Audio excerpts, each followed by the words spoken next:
A full slate of SEC games on tap. We're here for Texas versus Kentucky here in Austin. We're going to talk with Ryan McGee and Roman Harper from SEC Nation and SEC Network. A Locked On SEC starts right now.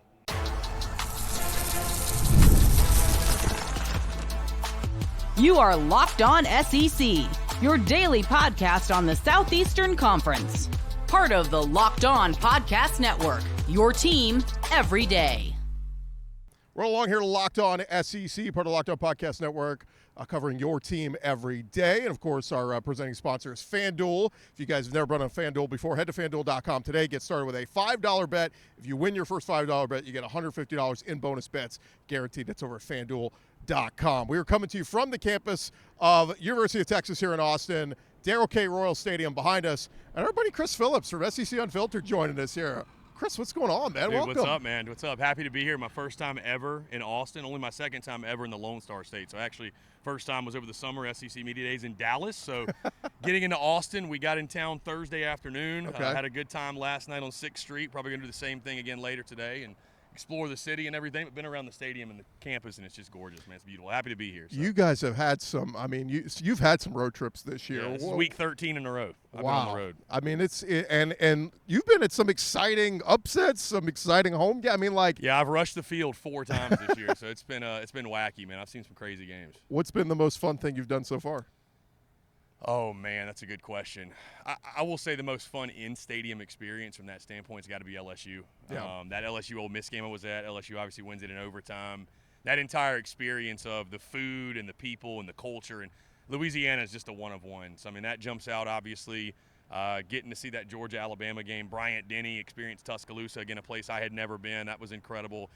Calling the Hogs in Fayetteville, again, throwing the horns here in Austin, and we'll get to experience that more this weekend. I mean, it's just week after week after week, man. Oxford, Mississippi, getting to see the Grove. So I could just go on and on, man. It's been a season out of a dream, truly. Yeah, it's been fun to follow all your content and everything that you guys have been doing. Let's get your thoughts on a couple games happening this weekend. Let's start with Florida hosting Ole Miss. Florida coming off the big home win against LSU. Ole Miss, look, they know they're fighting for a playoff. Everything to play for.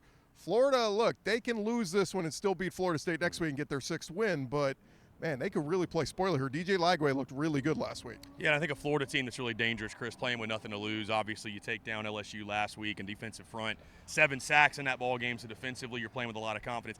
Different challenge, I think, with this week with Ole Miss coming to town. You mentioned that win against Georgia. Obviously, that was essentially for their season on the line, playoff hopes on the line.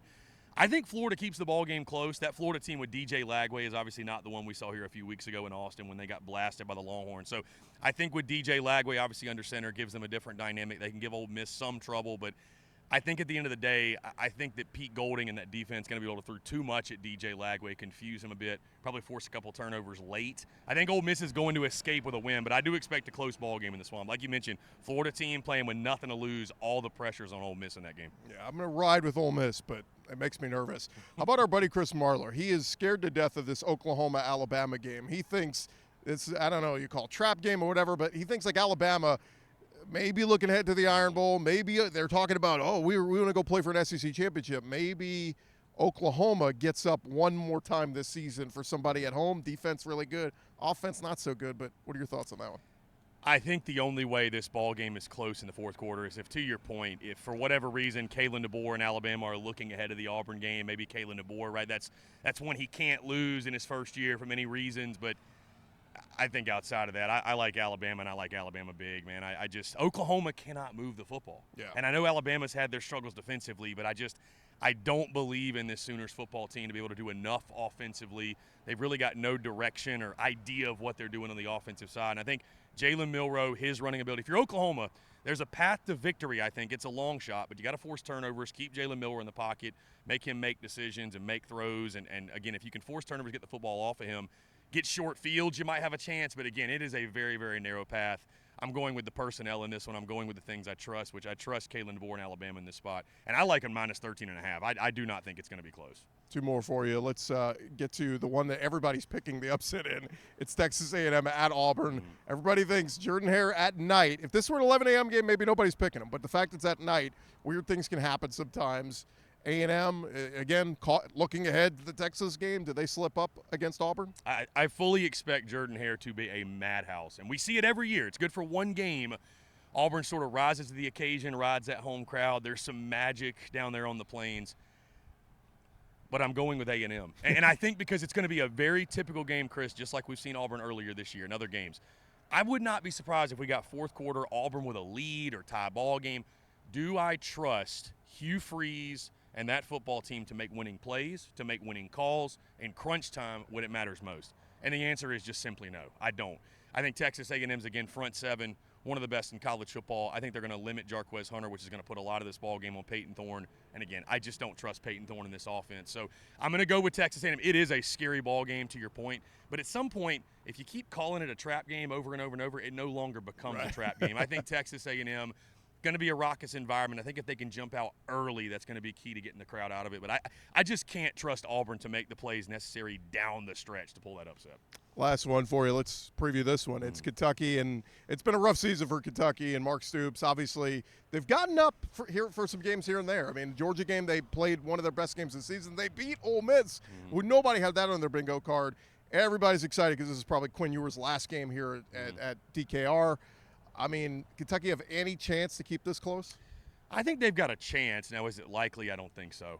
To your point, again, we talk about offensive struggles. Kentucky literally dead last in the conference in points per game. It's just been a really frustrating season for Mark Stoops and Bush Hamdan, the offensive coordinator. And, you know, I think you look at this game. Now, I think Kentucky defensively, the defensive front, you know, you saw Texas last week struggle with Arkansas, who's not a great defense, especially in the secondary. I think Kentucky, we all know, have got NFL bodies on that side of the football defensively. Deion Walker on the interior, Octavius Oxendine, Jamon Dumas-Johnson. I think they've got enough there to give Texas some issues.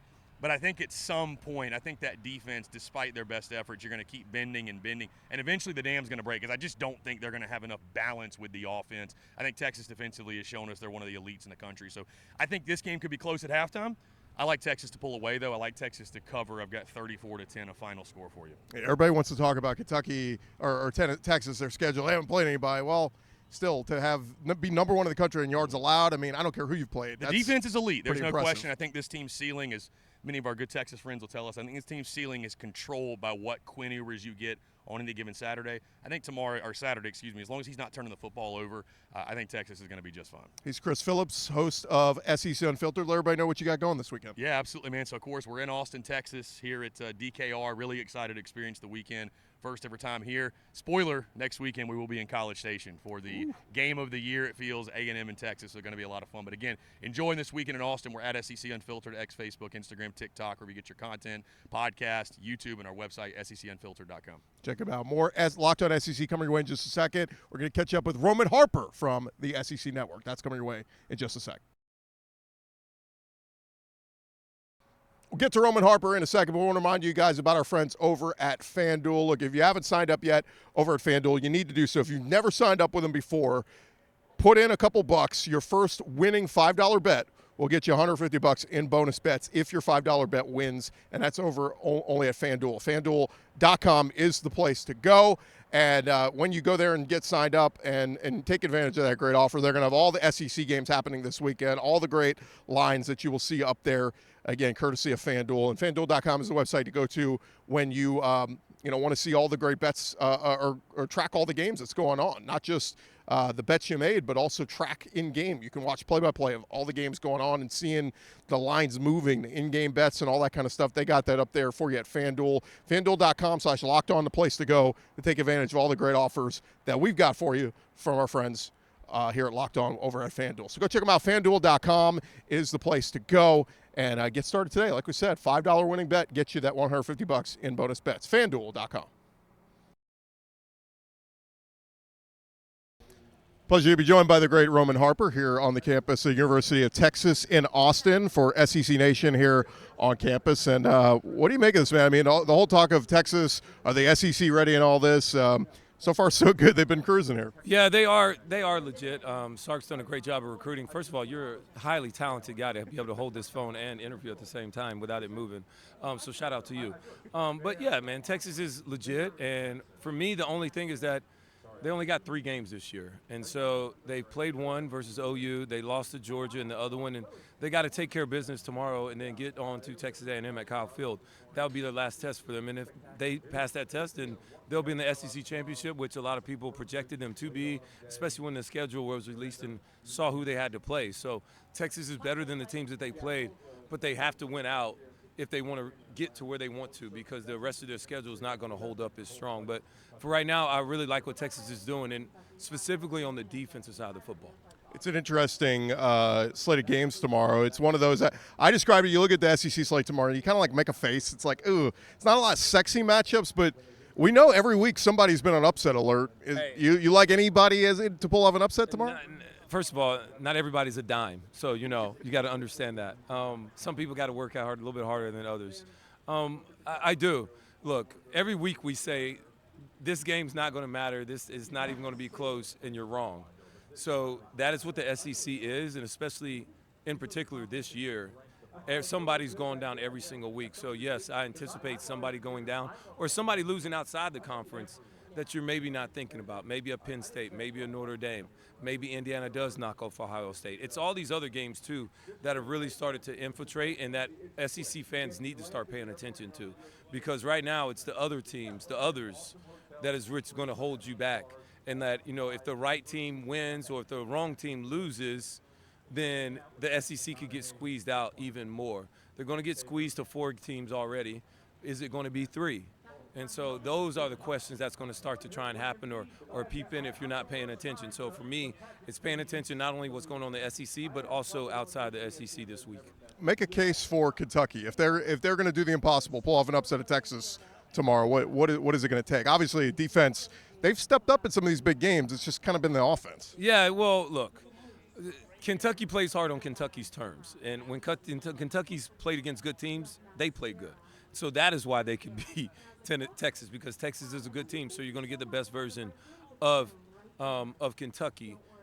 Texas turns the football over. Kentucky takes advantage of those things. And offensively, the things that Kentucky has really struggled with is, and how I describe them, is that they are effective but inefficient. So the things they do are effective at times. So maybe they can be more effective tomorrow and less inefficient. But, when they need a crucial 3rd and 4, they can't get it. But they can go pick up 15 yards on a random 1st and 10, but then get a penalty, right? So, that is who Kentucky's been. They got to learn how to get out of their own way. If they're able to play a clean game and play hard defensively, they can beat anybody. We've seen that part of Kentucky, and this is kind of what Kentucky likes to be. I know Texas has more to play for and is expected to win this game.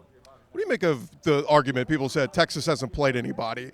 They went out and scheduled a top 10 Michigan. It's not their fault that they ended up not being great, but the SEC schedule was made by the league office. I mean, they didn't really get to pick and choose who they played, but is that too much of a knock on UT this year? No, it's deservedly so, but at the end of the day, just go win games. If you just go handle what's on your schedule, then you're fine. That's the same thing that can be said about Indiana. You can't complain about schedules not being fair. This is not the NFL, where they're constantly battling for balance. That's not what college football is, and until it gets there, that's not really an argument. You play the teams that are on your schedule, and if you win those games, then you deserve to get in. And so I'm not in the lane of punching down, which a lot of people try and do. They try and punch down on Indiana. They try and punch down on other teams, saying the schedule's not this. They haven't played that team, like an SMU or something. But at the end of the day, if you win your games, you're going to get a chance to get in. And that's what this college football playoff, the expansion of it, has been able to do. Years ago, that Georgia-Tennessee game last week would not have mattered in the past years. Well, guess what? It matters now because we have 12 teams in the playoffs. And so that is what you're getting out of this. That is why we're able to have these conversations. And for me, let's just stick to just going out there and winning games. And if you do that, then everything handles itself. Talking with the great Roman Harper here of SEC Nation. A lot is still up in the air on who's going to Atlanta. Do you think, in my opinion, kind of look at it maybe we should have had divisions, because it's a little bit of a jumbled mess here. It is, but, what's going to happen is going to happen. It'll be very, very interesting, because how are you going to get teams and where? And then they also didn't want to just say, okay, well, you just play these teams and then you just get to play those. I'm fine with no divisions. I just think this is a unique year.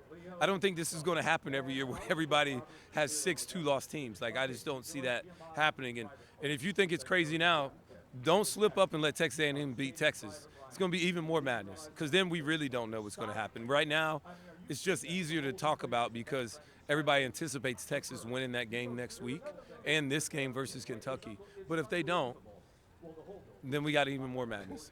Who do you think gets to Atlanta? I think it's chalk, man. I think it's Texas, Alabama in a rematch of last year's game. And I'd love to see that matchup because Alabama's a team that's playing different right now. They're figuring out who they are. And Texas is a team that's been really, really good all year. And I would love to see Alabama's offense versus Texas's defense. Roman, great stuff, man. I really appreciate it. Hey, man, thank you, man. I'd go longer, but my arm's getting tired. I know, I get it. I think you're one of the most talented guys I've seen all day in Austin. The great Roman Harper. More right after this.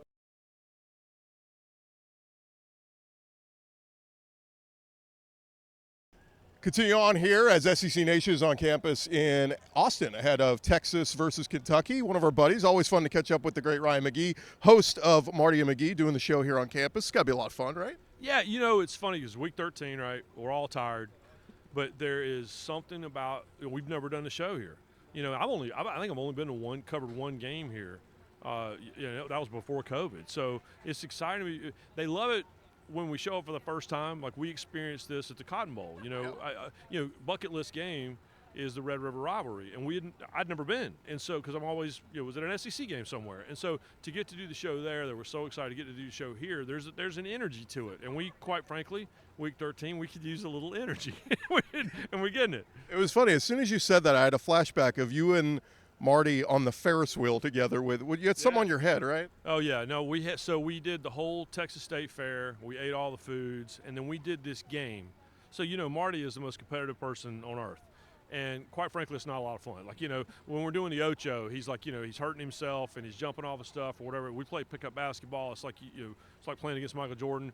But Texas State Fair, I finally got him because they had a game where you would hit a mallet, hit the thing with like a hammer, right, and flip these like rubber frogs into like a pot or something. And I won. So yeah, what you saw in my head was like some sort of weird chicken hat thing. It kind of looked like a Virginia Tech Hokie, which made Marty mad. So yeah, no, the Texas State Fair was everything that you think it's going to be, and my stomach has never recovered. It's funny, that weekend we were on vacation in Gatlinburg, Tennessee, and there was just something about watching Marty and McGee on a Ferris wheel with a weird thing on your head in Gatlinburg. It just all kind of came together that week. No, it's everything's connected because all around you in Gatlinburg, those are my people, right? All around you in Gatlinburg, everybody was doing the same thing. Yeah, no, there's no question about it. Do a little old smoky shots. It's always always a lot of fun. Talk to me a little bit about where we are in the season. I've been making an argument, man, like we might need to bring East and West back with divisions because this is a jumbled mess. I have no idea what's going on. It's funny because we did the show for Tennessee, Georgia, and Athens, and I drive because I live in Charlotte, and so my 3.5-hour drive home on Saturday night, and you know, Georgia beat Tennessee, and I'm sitting there thinking, the next time I drive down that highway, I'll be headed to Atlanta. And I literally have no idea who we're going to see. Yeah, we needed divisions just for me. I mean, I like knowing, all right, this team's in first place, this team's second place. But it's funny because when you talk to the staffs, they have ignored it all year.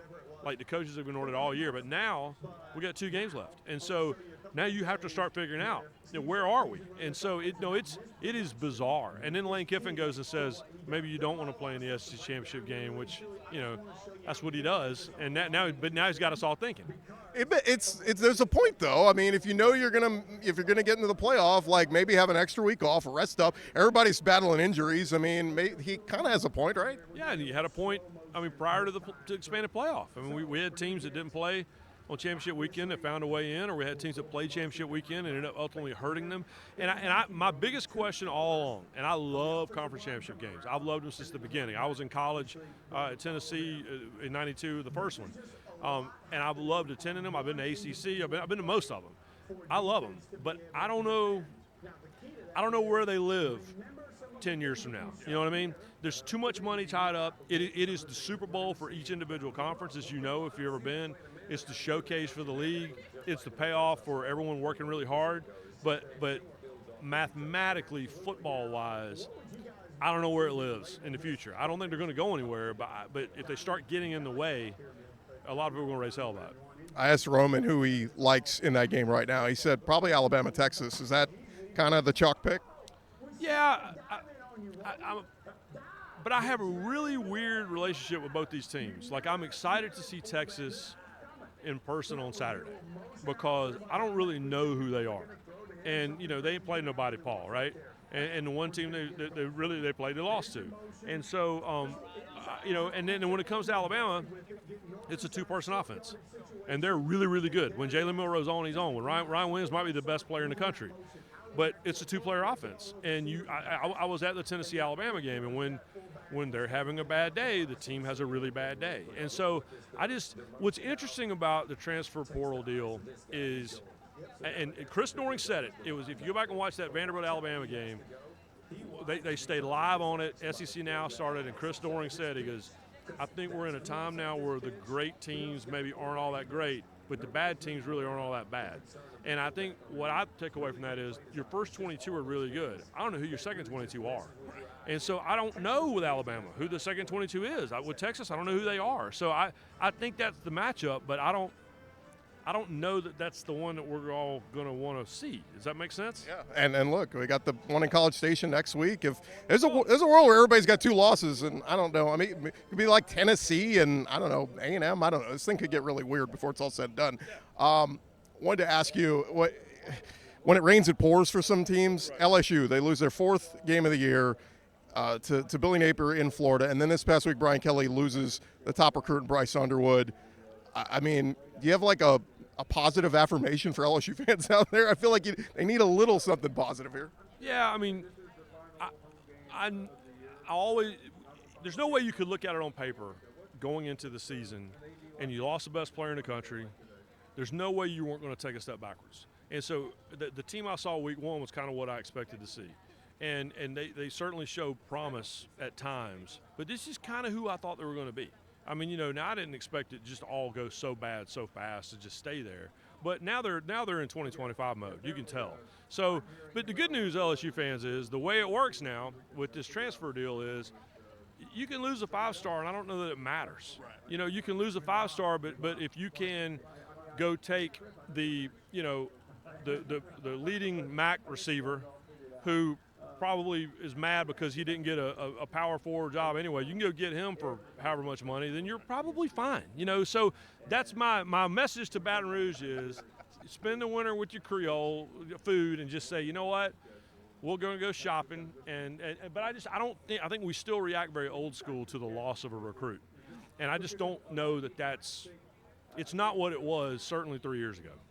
Last one for you as the season winds down here. Andy Staples had a great article last week on 3 about like the massive buyouts with coaches. We may not see that anymore. I start to look around the SEC. Billy Napier's already got the vote of confidence. We'll see what happens with Sam Pittman here at Arkansas. He's probably going to get a 6th win this weekend. But like, can we go into next year where all the same coaches back in the SEC? Yeah, and that would be crazy because, so Marty, we always do our Marty McGee talking season specials, with the we talk to all the coaches, and this past year, I think it was the 5th year we've done it, and we realized there were only 2 guys left. Only 2 guys left, and only one, was in the same Kirby and the coach we'll see, here in Austin on Saturday, Stoops. There are only 2 guys left that were in those jobs, and so if we have, and it's always about at least 30% has changed. If we go into next year with all the same coaches, I don't know what I'm going to ask because I usually bank on having some new guys to talk to, right? No, but listen, at the end of the day, once coaches started making $2 and $3 and $8 and $12 million a year, their leverage to complain about NIL and whatever else ended. It was over. I thought it ended 10 years ago. I couldn't believe it held off as long as it did. But, yeah, the buyout thing is going to have to change. Now, the schools signed the deals, so I don't feel bad for them at all. I don't feel bad for the coaches for taking the money, right? But now they're going to have to start cooperating. Now, if you're the AD and you want to hire so-and-so and I'm going to fire so-and-so, maybe while y'all are having drinks in the Florida Panhandle in the spring, you can kind of have a handshake. All right, if we let him go, will you pick up so-and-so? That's what we're going to start working on because the money's too big. There's a bar in Destin doing very well right now with Coach O and Jimbo Fisher and a lot of Kevin Sumlin. They're all just huddled around. Stoops is selling his whiskey to everybody. Oh, yeah. Last thing for you, what's on Marty McGee coming up tomorrow? With Roger Clemens. It's not in person. It's going to be on Zoom because the Rocket's but for me now, and I understand that Rocket caught up, but I was a hardcore Red Sox fan of the 80s, wallpapered my dorm room with Roger Clemens and Nolan Ryan.